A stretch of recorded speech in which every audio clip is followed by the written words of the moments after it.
You may have heard that little message. And yes, we do record these meetings. If you have a neighbor or someone who wasn't able to attend and you think they may appreciate that, just let them know that this recording will be available here in the next few days at NDOT's Traffic Calming website. I'll give you a link to that if you don't have it already later in the presentation, and you'll have that available to you. I also have the chat box up if you want to type a comment. That's fine. Also, though, we're a pretty small group, and most of these meetings are. Feel free to stop me as we go along. You have the ability to unmute yourself and feel free to ask a question, make a comment as we go through any of this material. And then the last thing I'll say is that by way of kind of housekeeping is basically just 3 things that we're going to cover tonight. One is a really quick overview of the program and how these 2 streets got inducted into it.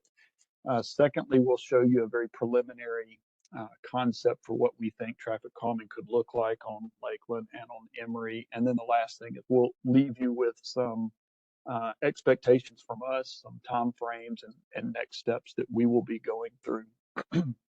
Let me just also say before we get started, these are 2 separate projects. We'll be treating them as 2 separate projects, but obviously they're kind of they're so close together and they kind of interact with each other that we thought it best just to hold one meeting for them both. So anyway, when we get to the ballot and kind of those next steps, we will be treating those as 2 different processes there. We'll go ahead and get into some of this material. Try to advance there. There it is. Traffic calming is a residential street program. We really focus on streets where we know that speeding has become kind of a quality of life issue for a lot of folks. And we do focus on the right of way, as opposed to some of these things, education, enforcement. Those are really important pieces of slowing traffic down in the traffic calming program, but we really focus on that engineering part. NDOT and their purview has some control over the right of way, but not necessarily enforcement and things like that. And so we have a great partnership with our friends at MNPD, but we know that their resources are often not such that they can park a cruiser on the street and write tickets, and that might be a fine way to reduce speeds as well. We just don't have the ability to do that. So we do focus on the engineering part. Usually that means the most effective thing for us has been putting physical things in the street that make traffic slow down by driving over them, around them, etc. One of the reasons we do that is here, and I think this is one reason it's become such a popular program in Metro.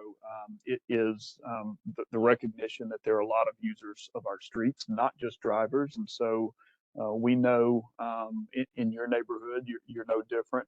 Maybe you're not walking to go to work, but just to get out in the evening and walk around the block, or even check your mail, for Pete's sake. Sometimes it's become really a critical issue that some of the speeding in our neighborhoods has gotten to a point where it's that much of a disruption.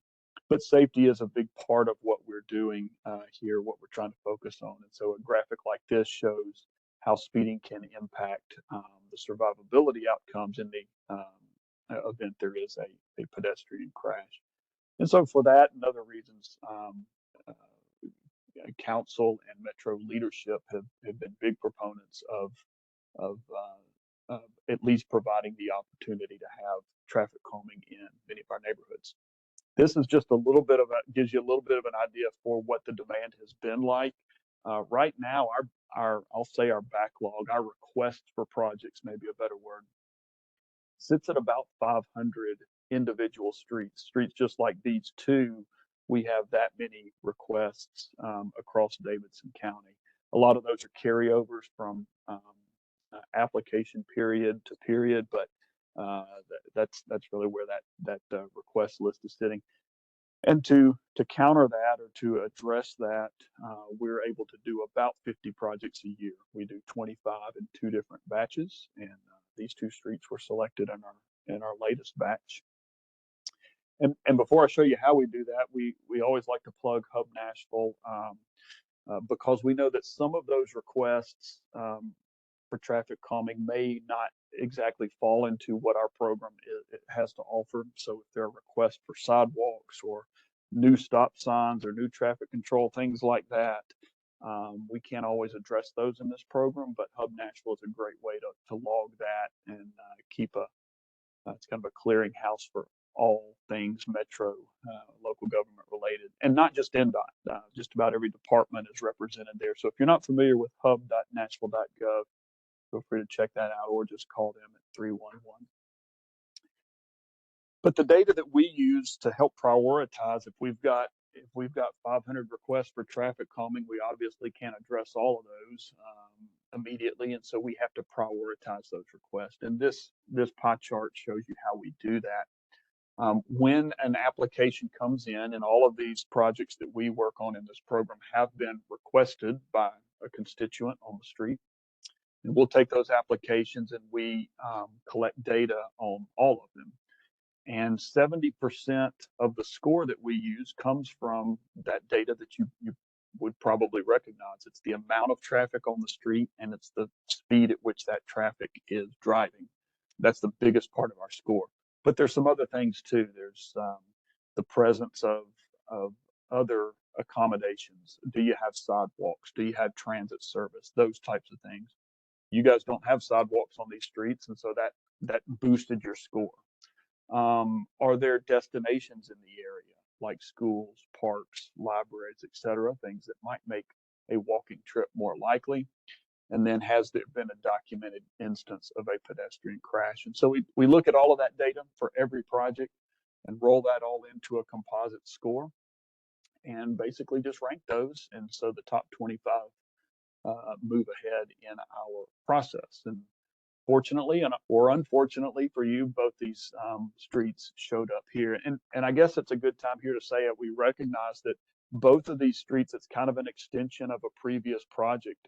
Both Emery and Lakeland were done early, several years ago, earlier in the life of this program. So the scoring was a little bit different back then, but we followed the same process loosely for other segments of these two streets as well. Here's some of that specific data. This first slide is for Lakeland, and so we measured the speed to be 39 miles an hour. That's what we call the 85th percentile speed, which is just the statistical way in our industry that we look at that, or that we make the decision about what level of speeding problem this is. All that is to say is that 15% of the traffic that we measured was going faster than that. And so that kind of helps us set a baseline for the speeding characteristics of the street. We also know that there's just under 1,500 cars a day on Lakeland, and the street's about 22 feet wide. Both of those things are pretty typical. I know 1,400, 1,500 cars sounds like a lot. It is, but it's well within the thresholds. We'll do this type of traffic calming up to it on a street up to about 5,000 cars a day. So we're well within that type of street that we're very comfortable working on.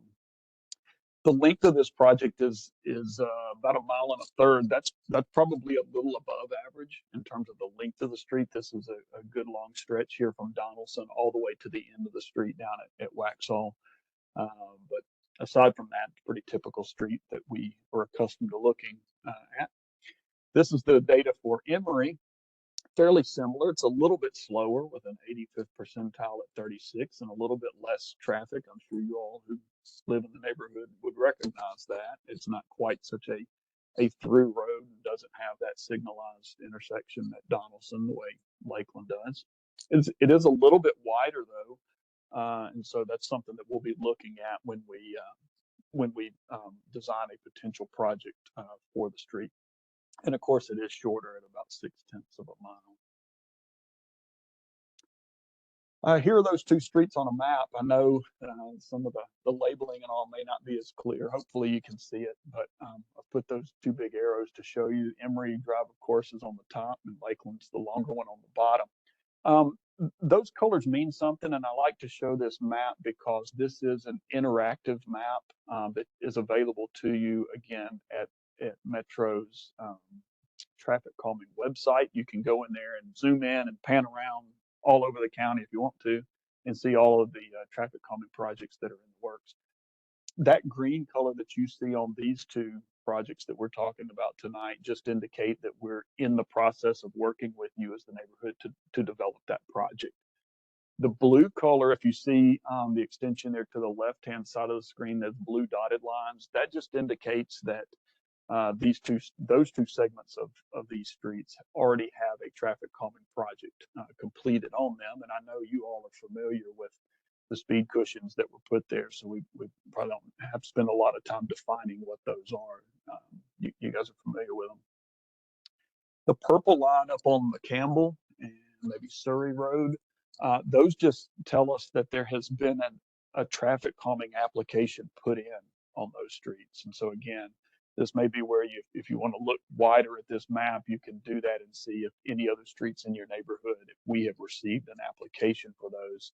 And then the green color on that street just means that that is Woodbury Drive. There's a project been done on that. It's currently waiting for implementation just in our construction queue. So it's a little rundown of that map and what all the colors are, and that might be useful to some of you who might want to look further into traffic calming efforts already going in the neighborhood. A few of the tools that we have, and again, I know you're familiar with some of these, so won't spend a lot of time, but speed cushions have become really the bread and butter of this program. A lot of people just associate what we do in traffic calming with the speed cushions. We're seeing more and more of those roll out, and so we're getting feedback on those, and we've been doing them now for about, I don't know, 4 or 5 years probably since we revived speed cushions. We're still putting the same product down. It's the same product that was put on the other side of Donaldson Pike on Lakeland and Emery, same company. So the product is still the same. The speed cushions are 6 feet wide. The gaps there have the intent of having a less impact on emergency vehicles, wider wheelbase vehicles like ambulances and fire trucks, etc. They're not very tall. They're only about 3 inches tall, but I know you all know that they are pretty effective at slowing down traffic. And the big thing that we have to look out for, and there may have been some follow-up work, I don't recall on one of those streets on the other side of Donaldson, is that we have to be very careful that we plan to extend these cushions and cover the entire width of the road. Meaning, if somebody can drive around them, they will, even if that means they have to leave the road a little bit in order to do that. So we use things like our signage, or like you see in the bottom right hand picture, those little flexible delineators, or sometimes we'll just use another set. That's why you see three cushions on some streets and 2 on others. We've gone up to 4 and 5 cushions wide at times, just to make sure that these cushions are effective by not letting people drive around them. I guess I'd also just say that they are modular. They bolt down. The construction process is very clean and easy. It's not dusty at all. It can be done. They can probably do most projects in a day, and so it's a pretty quick and easy construction process. Speed tables are really a close cousin of the speed cushions, same vendor, same material essentially. It's just a little bit of a different configuration. It doesn't, obviously, as you see here, have those gaps in between them. And for that reason, we don't use them very often. NDOT has really prefers to use the ones with the gaps in between. But occasionally we will have a special need. We're seeing some of these in parks, for instance, where emergency response is not as much of an issue. So we do keep them in the toolbox for those reasons. But they have pretty similar before and after characteristics. And this is some of that data. I always caution people, though, every project's a little different. Every street is starting from a different level of speeding. And so I think most people, just when they drive over a street, it's pretty evident that it is slower, but we are seeing something in the order of 10 or 12 or 13 miles an hour speed reduction on average from the before condition when these go Another tool that we have that kind of falls in that education component we saw just a minute ago is the feedback sign. And I think you may have some of these in the neighborhood as well. If not, you've probably seen them around. Basically does what it says. It's not very complicated. It's a static speed limit sign married with a dynamic one that is solar powered and just gives the driver some feedback about how fast they're going at that time. These are typically used more often than not under a couple of conditions. One might be that it's a street that is more than 5,000 cars per day, which would make our speed cushions ineligible. So sometimes we'll supplement with this. Sometimes the speed cushion doesn't work for other reasons, like it's on a sharp curve or it's a very hilly street. We just don't have a good place to put a cushion, or there's a lot of driveways. We really work hard to keep a good spacing between driveways, and so sometimes we have to uh, replace a speed cushion maybe with a radar feedback sign, for instance. But it's a good tool. Some people swear by them and say it absolutely is working wonders for their neighborhood. Others say, well, it started good, but not sure if that effectiveness has remained in place over a long period of time. That's something that NDOT continues to take a look at and see how that long-term effectiveness is holding up for these. But another thing that we can do and will do occasionally is introduce striping or restripe the pavement markings that are on the street, with the idea being that sometimes the width of the street and maybe coupled with that the setback of houses and things like that um, give the idea that the speed should be faster than it actually is if you can see um, very well and you can see a long way and things appear very wide. There's more of a tendency to speed, and so sometimes we will introduce edge lines or center lines to try to visually narrow the road and see if we can bring about a slower speed that way.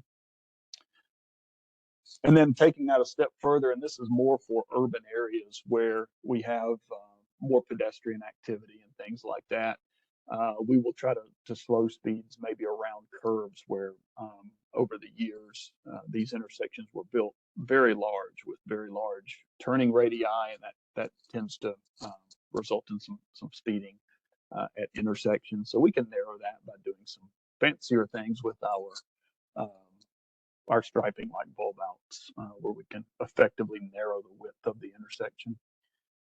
And we can take it a step further and even do something like chicanes, which introduce an artificial meandering of the street. We don't do these very often. There's only a couple of these in Davidson County, and so they work better if there's some on-street parking and things that kind of self-enforce that meandering treatment. But it can be a good measure to use. And then the last one is traffic circles.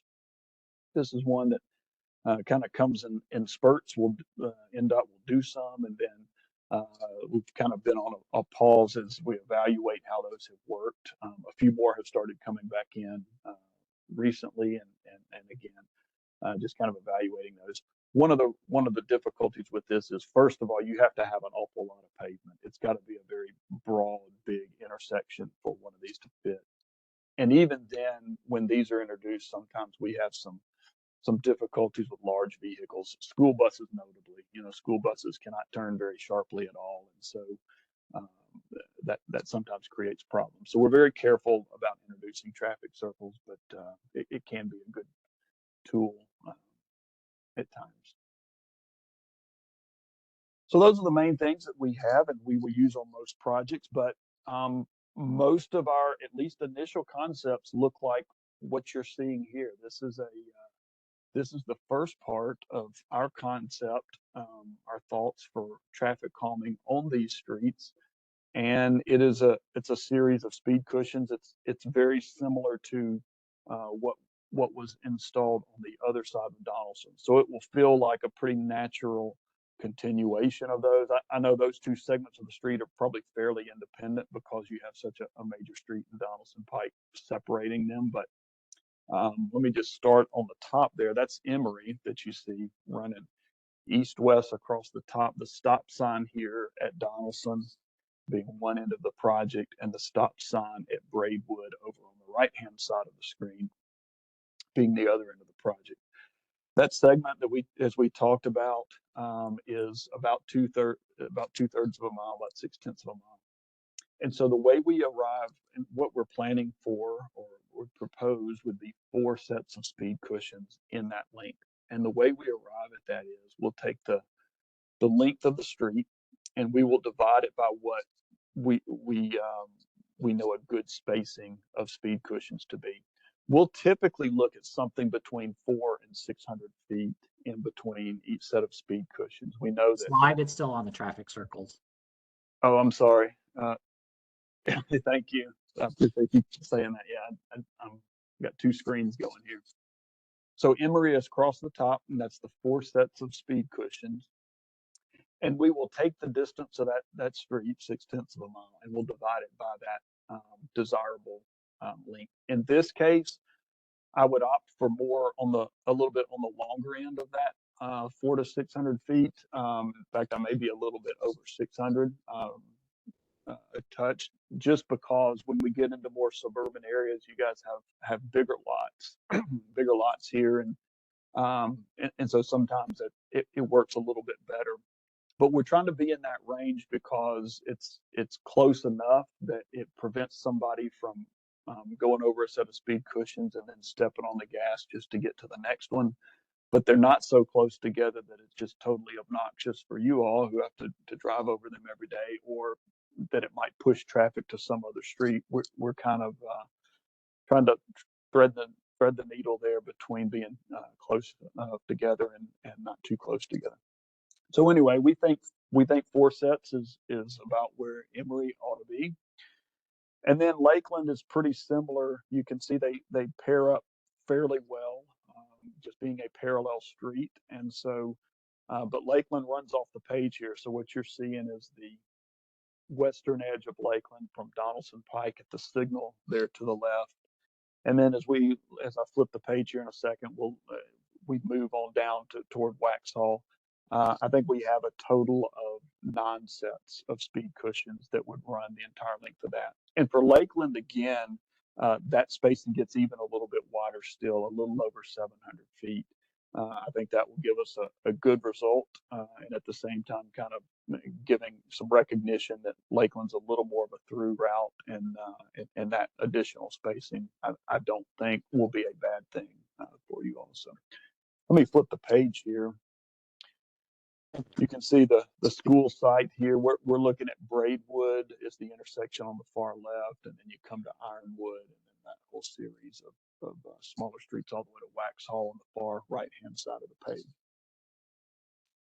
I think in both of these cases, and on this page, you see the little picture down below where it says 2 cushions. I think your application would look a lot like that. I don't think we will need to do much more than that. The one caveat to that could be on Emery, which, as we noted, was a little bit wider. We'll want to look at the edge condition and make sure that y'all's yards there are not so flat that it might encourage someone to actually try to drive around.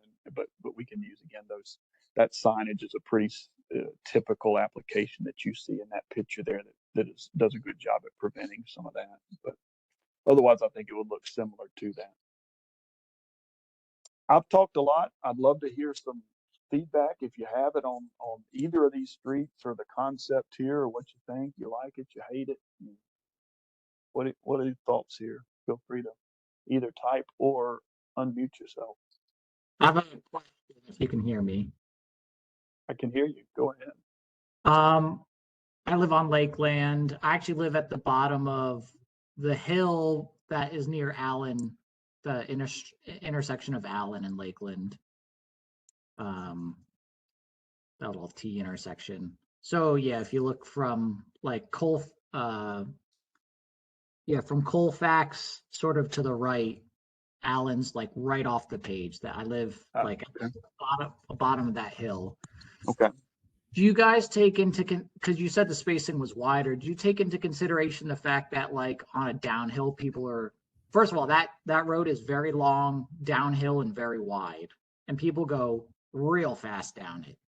And so with the spacing, I understand that it's a matter of like threading the needle of convenience versus safety, I guess. But like there are higher speed areas along Lakeland. It's not uniform. And so like, sections where there are turns in the road is sort of like a natural chicane. People will slow down.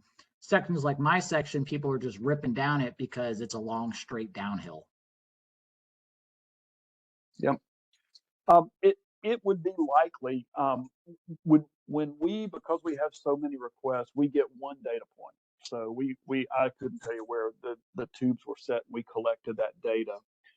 But it's very likely, unless it was at the bottom of that hill, that the speeds probably are higher at it. That stands to reason.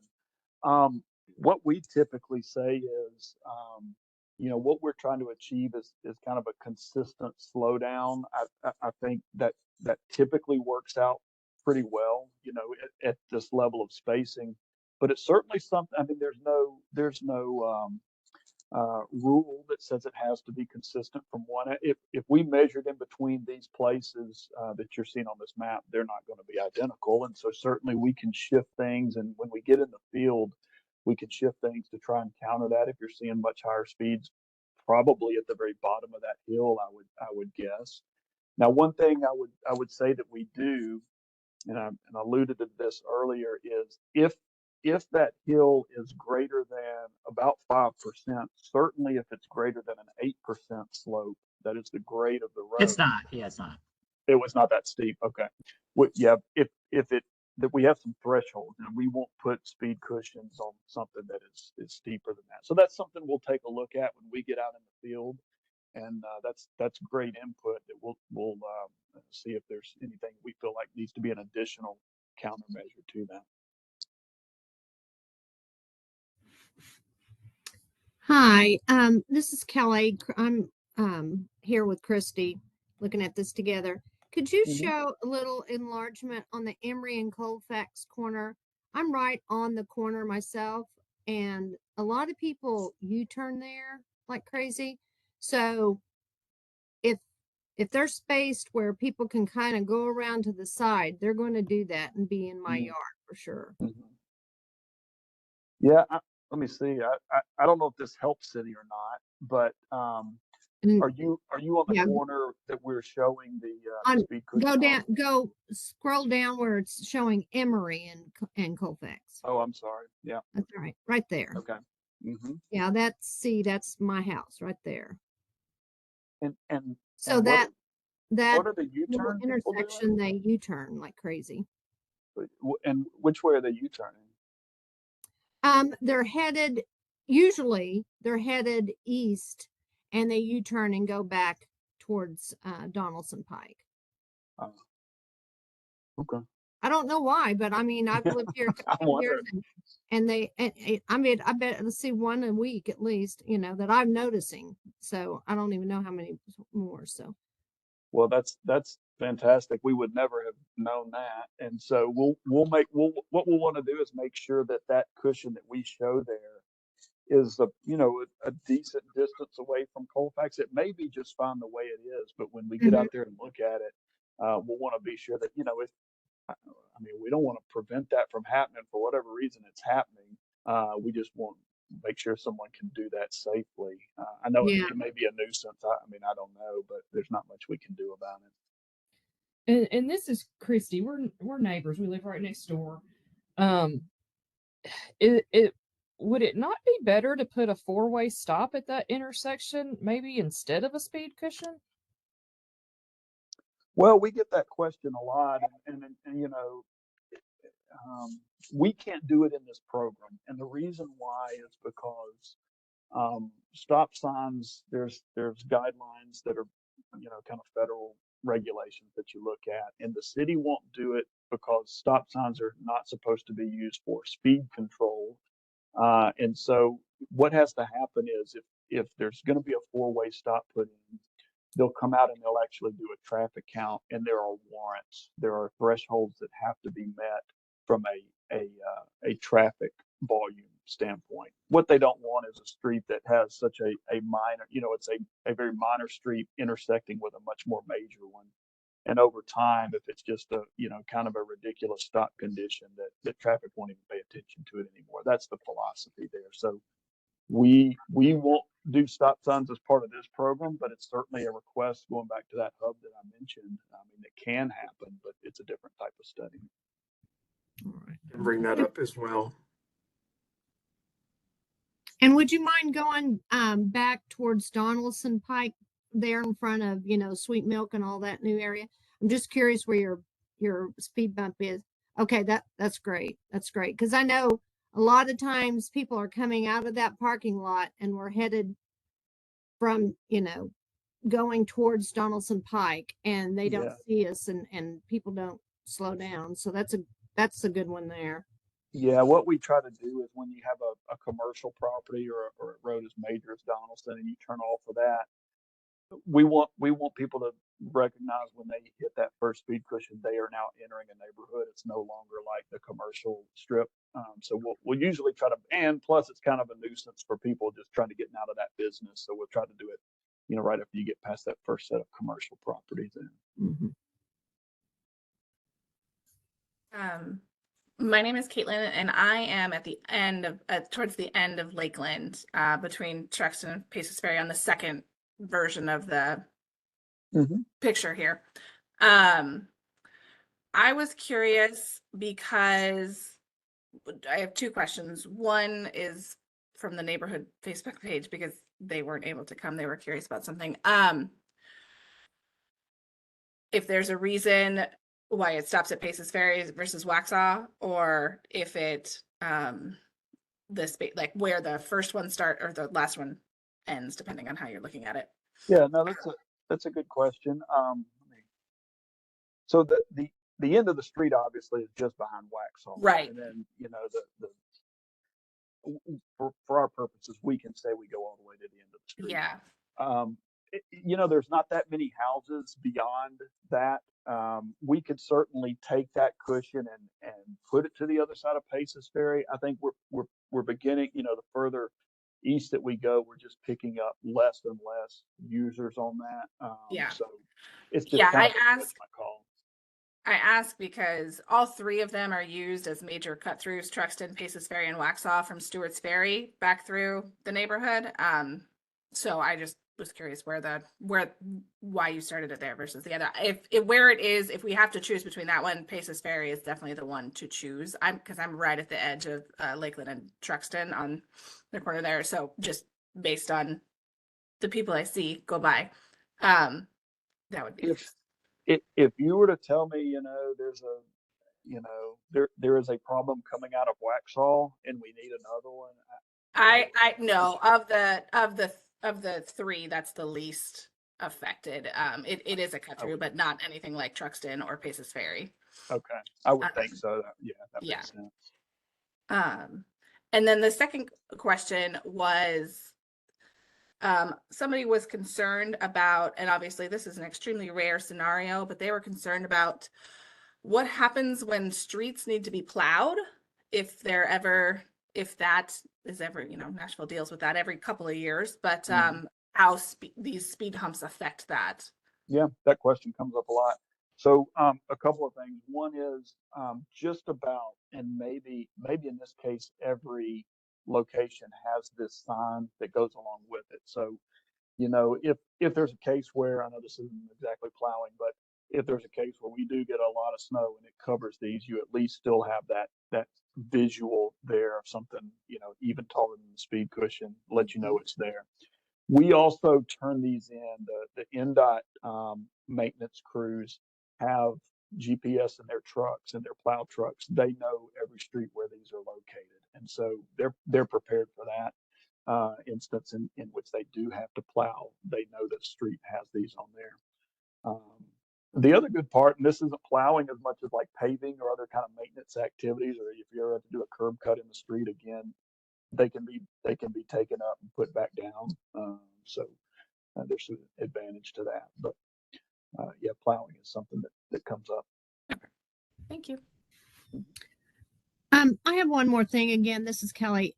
the one on the Colfax and Emery, my yard is completely flat in front.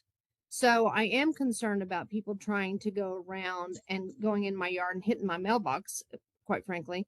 Mhm. And the house across the street from me has not had anybody living in it for, I don't even know how many, before I moved here. So they don't even have a mailbox to deter. They're flat as well on that side. So I am definitely have concerns with just that corner. People going off the road. Okay. Well, that's something we'll certainly make a note of. I will say it. So you're Emery, so if it's 24 feet wide, the cushions are 6 feet wide, and we like to leave about a 4 foot gap in between them in the middle part. So that leaves us what? That's 14 feet. That's 10 feet. So that's 5 feet on either side. That's beginning to get. I mean, a car is wider than 5 feet certainly, but all they would have to do is veer off maybe 2 or 3 feet off the edge of the road. And that's why 24 feet is kind of, we're like right on the bubble. So we might look at it and decide we need to put 3 cushions across, and that would certainly take care of it. Or we may look at it and say we can do the signage and we don't think they'll drive around. But looking at that ditch condition, and if it's really flat, and we will certainly pay attention to that and Okay. work hard to prevent that. That's Yeah. not something I'm just we more want worried to about happen. somebody hitting my mailbox, even, Yeah. than anything. No Okay. doubt. And if someone does hit a mailbox, who do we report that to? That's a good question. I guess I don't know. It becomes a property damage issue. But if it's a repeated thing that it's obviously attributable to the traffic calming, um, thing that's out there, NDOT will address it. But Hey, Jeff, any kind of a crash can happen. Yes, sir. on most of the streets that have implemented the speed cushions in District 15, we've had to put the signs up because of the cars going around. So I would suggest on the wider streets that we really take a look at that. Yeah. Because like in Lakoya Hills, where they got 5 streets, we had to go back several months later because it got so intolerable of them going around them to go into the yard. So I suggest we look at that on the first round of putting those signs in, and that will help should a mailbox be near that it may not be hit as easily. Yeah. Mr. Greg, do you know if there are any plans for sidewalks going down Emery anytime soon? There are no plans for Emery, but here's the good news: because the transportation plan passed, we'll have sidewalks on Elm Hill, complete sidewalks on Elm Hill, Donaldson Pike, Lebanon Pike, McGavick Pike, and Stewart's Ferry. But more importantly, because it passed, for the first time, we have a dedicated transportation fund that allows us to get more federal dollars and more grant dollars, where streets like Lakeland and Emery, we will be able down the road to hopefully get some grant dollars to implement sidewalks on these streets that need them so desperately. Yeah, because they're in front of Sweet Milk and that little area there, they've got the sidewalk, just in front of it. And of course it stops at the residential. And we have a lot of people walking down the roads now to go to those places to eat. So and there's a new cookie place. So now you're going to even have more. What are we going to do? Now, the good news is with any new development, planning does require those sidewalks be implemented. But as y'all know, most of the houses in Donaldson were built before Donaldson became part of Metro. And at that time, builders were not required to implement sidewalks. So we've got a lot of catching up to do. And it's probably not as good as a sidewalk, but a lot of people will report, and a lot of people engage the traffic calming program because it is a cost-effective way. If we can at least slow traffic down, it makes it that much more viable to walk and feel safe doing that. So in the meantime, it's not a bad thing to have. Yeah, I want to just jump on super quick, Jeff Gregg's point where Lakeland has essentially the street is maybe 21 feet. I don't know how you measure it, but it's probably wider than that because I can park my car on the side of the street in front of my house. Again, I'm at the bottom of that Lakeland hill, so people will just straight up drive around it. So those signs are probably very necessary to make sure people aren't doing that. So yeah, because at that point people will just end up in my yard, even though I'm on the downhill. Lakeland is a lot wider than it looks. And it may be that parts are wider than others, and I just, that's just kind of a one or two spots there. It's that. But would they take careful consideration into each spot and say Absolutely. like, okay, yeah, okay. Yeah, if we have a set of speed cushions going in, every one of those places is measured width to width, and then we can do a little custom layout for if the road flares out a little bit, we can put 3 in that one place. It doesn't have to be consistent at every location. We want to make sure the road's covered. Gotcha. Cool. Well, I'll be glad to come back to this, but I'll move ahead right now and just talk about where we go from here. But feel free to stop me if we need to go back. This little flow chart here is probably overly complicated. It's really not that much to it, but we're at the red circle here, the neighborhood meeting. And what we will do after tonight, if there's consensus on this, is we'll move ahead and into the design where we will actually come out to the streets and do our field measurements and develop a full set of construction plans that will give a lot more detail in terms of where these cushions will be installed. You'll have access to those. We'll upload those to the website, and so you can zoom in and take as close a look at those plans as you want to. And then we've got a decision to make. It used to be that every one of these projects had to go through a second meeting, but what we were finding was probably 8 times out of 10, we'd go back to that second meeting and nothing had really changed, and people were just sort of frustrated that we hadn't used that time to just move on into the process. So that meeting is optional. If everybody seems to be kind of in line with the concept that we just showed, we will go ahead and design that, upload it, and then move straight into the ballot process. That ballot process is a 6-week time frame. If it passes, I'll talk more about that in just a second. If it passes, then it goes into the construction queue. That's where we get a little bit bigger delays there. So just with the queue and our contractors and all, we're still telling folks expect for kind of an extended wait time there, about 8 to 10 months. It may be shorter. NDOT's done a good job. They brought on another contractor that's really helping a lot. So it may be done quicker than that, but we just like to have you expect a little bit of a wait there while getting through that construction queue. The ballot process works like this. What we will do is once those plans have been posted online, we'll send out another round of mailer cards, and this will go to everyone who owns property adjacent to the right-of-way of either of these 2 streets. And it's got a little code on it, but it's got a QR code as well as a little identifying code. And you take that card and log on to a Nashville.gov site and just give it basic information, your name, that security code, your address, and whether you're for the project or not. We hold that open for 6 weeks, and at the end of 6 weeks, if 2/3 of the people who voted are in favor of it, we'll move the project forward. That's just of the other people that vote. It's just like a real election. We're not looking for any set number of people to respond to that. The people that are given the opportunity to do that are, as I said, anybody who owns property that abuts the right of way of these 2 streets. Now, there's a little bit of a special case here on Emery, and you can see that here. I don't have a snapshot for Lakeland. I think it's a little more straightforward, but on Emery, I guess these are a condominium complex that's at the end of Kent Road, but they all do own property in common that does abut Emery Drive. So by our policy, each of those owners of those units will get to vote on that project. And that's true for every other property owner down there along Emery Drive. Businesses do not get to vote. So that business we were just looking at a minute ago at the corner of Emery and Donaldson would not receive a card because this is for residents owners. If anybody owns more than one property, they only get to vote once. and anything that may be vacant. I know we just heard one of those houses is set vacant. We don't know that, so we don't assume that to be a vacant property. But if there is an unimproved lot, meaning there's not a structure, not a house on it, we won't send a ballot card to that one, but everybody else will get one. Any questions on that ballot process?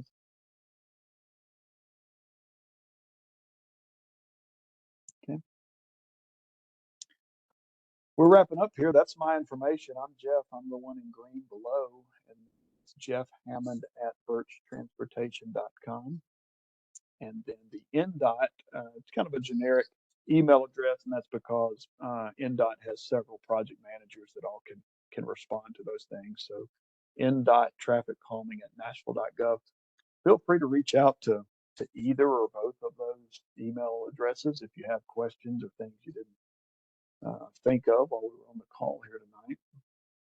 And then, as I mentioned, this meeting recording will be posted. And there's a whole lot of other things. That map I showed you, there's a process manual, there's pictures. You can see the results of all of the neighborhoods who have gone through this process, whether they passed or failed. All of that information is there. And just a world of information related to traffic calming on the Metro website. So feel free to make use of that. Anything else as we wrap up here tonight? Quick question. If people do drive around speed bumps, there's a way to fix that issue. Like we would just address the grievances, and then you guys would come and take a look, right?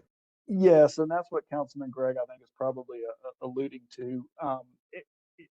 NDOT doesn't just walk away from these projects and kind of make you guys pile a big pile of brush or sticks or something and say good luck to you. That if there is a kind of an ongoing deficiency here in anything that we put out, we're going to come back and address that. And that may be working in additional speed cushions. More likely, it's going to be signage or something like that. But I think we do have a pretty good heads up going into this that some of that happens, and it's not just this neighborhood; it happens all over the place. And so we've begun to give that a lot more.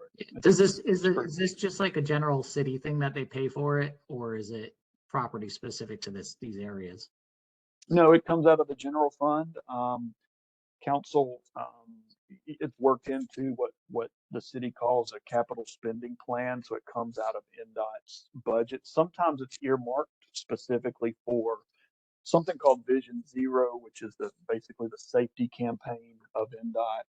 Sometimes it's just earmarked as traffic calming, but a lot of neighborhoods see a lot of value in it. But that's why we give everyone the opportunity to vote, and it gives us a really good sense of the support behind it from the people who are most affected by both the speeding and by the potential countermeasure there. So, but yeah, it's just a general fund.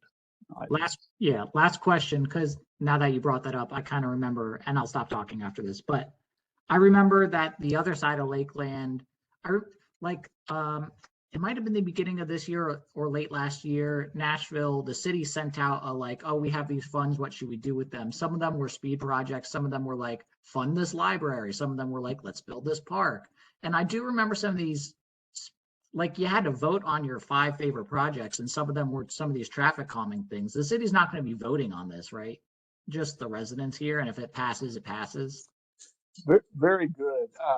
You're exactly right. We call those participatory budget projects, and some of them were were traffic calming, and we are working on those. That is really a separate process.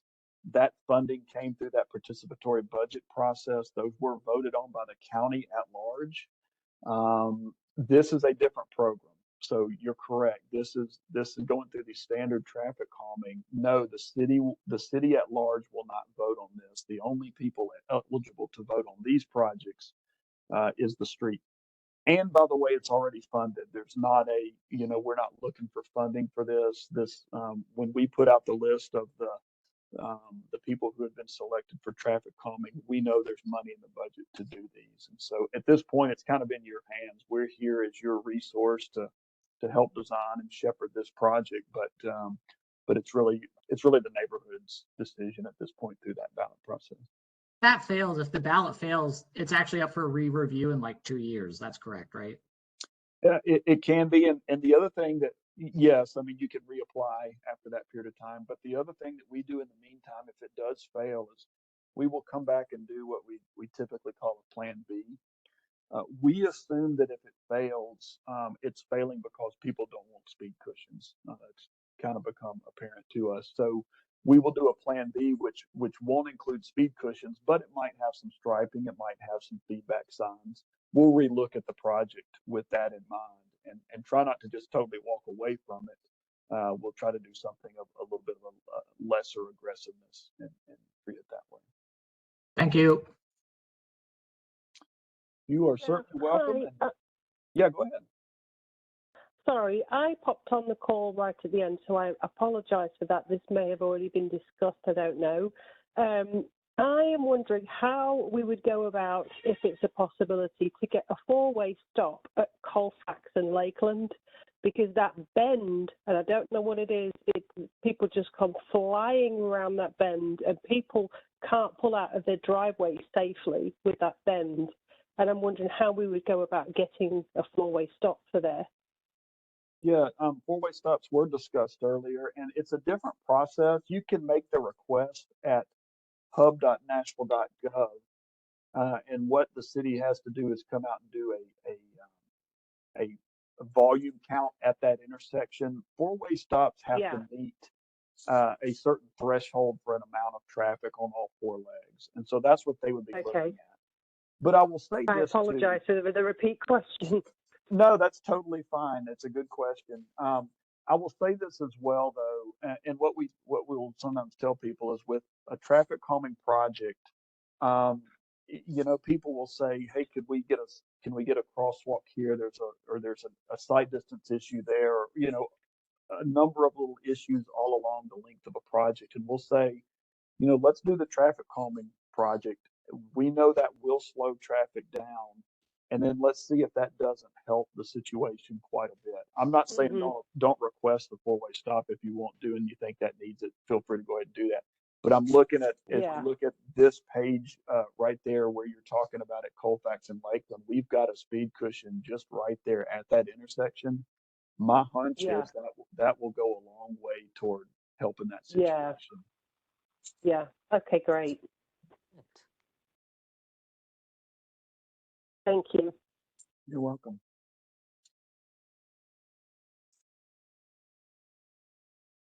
Anything else?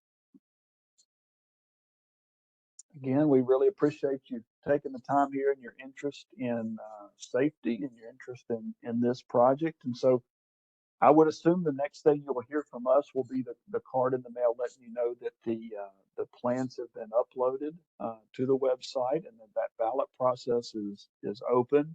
That'll probably happen shortly after the holidays. You guys are getting enough stuff in your mail right now with everything probably that we'll get through the first of the year and then we'll be prepared to send those out would be my guess. And so I would expect to see that toward the first part of the new year.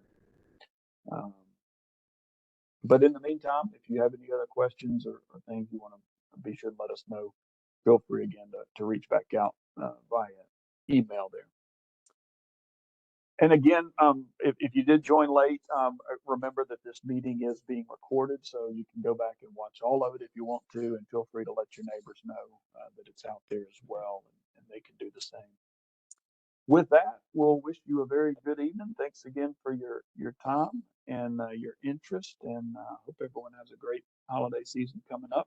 And we will see you soon. Thanks. Thank you. Appreciate it.